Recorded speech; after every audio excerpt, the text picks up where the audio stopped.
Hi everybody, in this video I'll be showing you how can you fix Duolingo app icon.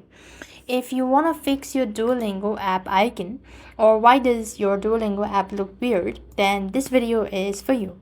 So there are a couple different things you could try. First of all, you want to locate Duolingo. If you see some weird icon, then what you want to do is first of all try long pressing onto the app.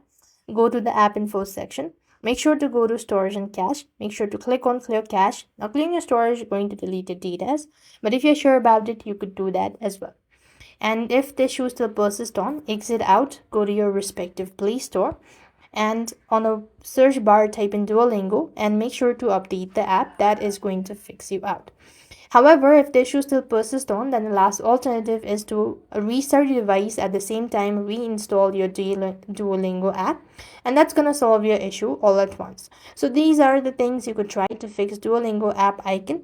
I hope the video was helpful. Make sure to like, share and subscribe. Thank you for watching. See you in the next video.